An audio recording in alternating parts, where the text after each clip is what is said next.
تاریخ اسلام کے معزز ناظرین و اکرام، السلام علیکم ورحمۃ اللہ وبرکاتہ۔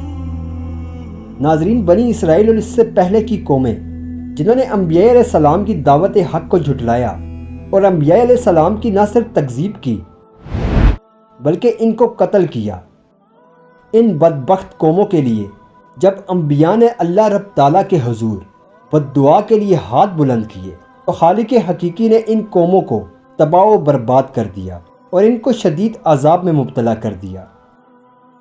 کہیں ان پر پتھروں کی بارش برسائی تو کہیں ان پر زمین پلٹ دی، جبکہ اس کے برعکس جب اللہ رب تعالیٰ کے آخری پیغمبر امام الانبیاء جناب محمد رسول اللہ صلی اللہ علیہ وآلہ وسلم کو خالق حقیقی نے مبعوث فرمایا تو تمام جہانوں کے لیے رحمت بنا کر بھیجا، اور آپ صلی اللہ علیہ وآلہ وسلم کی زندگی کے بے شمار واقعات اس بات کی طرف اشارہ کرتے ہیں۔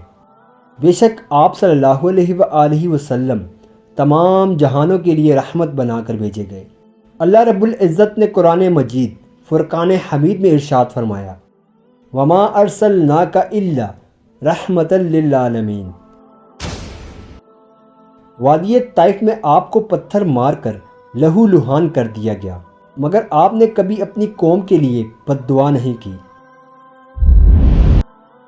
مگر صحیح بخاری کی احادیث نمبر 240 کے مطابق 7 ایسے بدبخت لوگ تھے جن کے لیے محبوب کائنات دو عالم کے مالک نے خانہ کعبہ کے اندر بد دعا فرمائی۔ ناظرین، وہ 7 لوگ کون تھے، ان کا قصور کیا تھا، اور پھر سرکار دو عالم صلی اللہ علیہ وآلہ وسلم کی بد دعا سے ان کا عبرتناک انجام کیا ہوا۔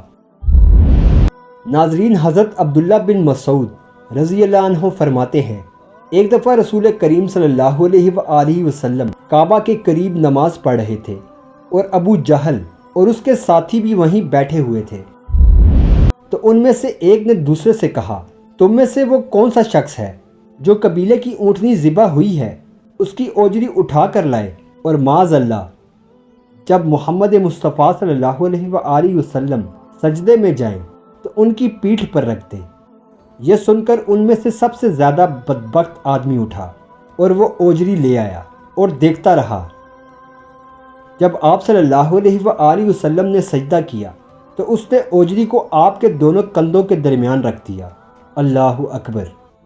حضرت عبداللہ بن مسعود رضی اللہ عنہ فرماتے ہیں، میں یہ سب دیکھ رہا تھا مگر کچھ نہ کر سکتا تھا، کاش مجھے اس وقت روکنے کی طاقت ہوتی۔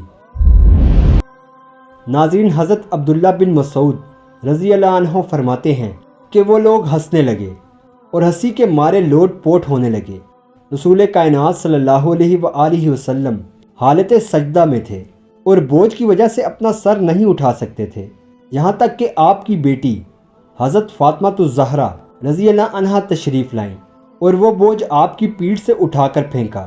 تب آپ صلی اللہ علیہ وآلہ وسلم نے سر انور اٹھایا، پھر 3 بار فرمایا، یا اللہ تو قریش کو پکڑ لے، یا اللہ تو قریش کو پکڑ لے، یا اللہ تو قریش کو پکڑ لے۔ یہ بات ان کافروں پر بہت بھاری ہوئی کہ آپ صلی اللہ علیہ وآلہ وسلم نے انہیں بد دعا دی۔ ناظرین، حضرت عبداللہ بن مسعود رضی اللہ عنہ فرماتے ہیں کہ وہ سمجھتے تھے کہ اس شہر مکہ میں جو بد دعا کی جائے وہ ضرور قبول ہوتی ہے۔ پھر آپ صلی اللہ علیہ وآلہ وسلم نے ان میں سے ہر ایک کا جدا جدا نام لیا، اے اللہ ان ظالموں کو ضرور ہلاک کر دے۔ ابو جہل، عتبہ بن رباح، شیبہ بن رباح، ولید بن عتبہ، امیہ بن خلف اور عقابہ بن ابی خلیق کو، اور 7ویں آدمی کا نام بھی لیا۔ ناظرین، حضرت عبداللہ بن مسعود رضی اللہ عنہ فرماتے ہیں، اس ذات کی قسم جس کے قبضہ قدرت میں میری جان ہے، جن لوگوں کے لیے آپ صلی اللہ علیہ وآلہ وسلم نے بد دعا فرمائی اور جن کے نام لیے، میں نے بدر کے میدان میں ان کی لاشوں کو کنویں میں پڑا دیکھا۔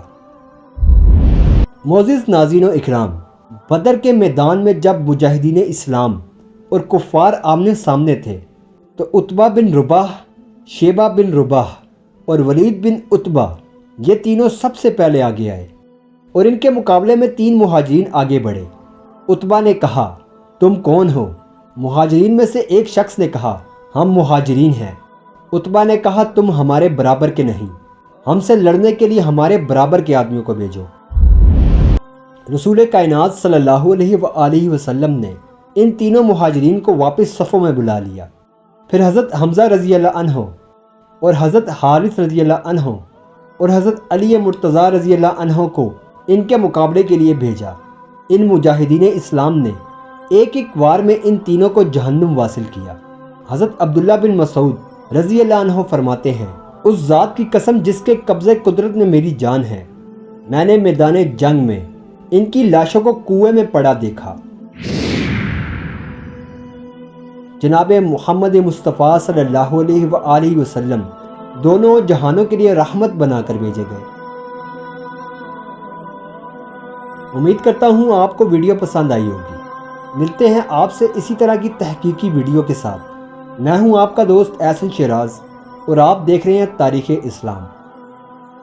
وآخر دعوانا الحمدللہ رب العالمین۔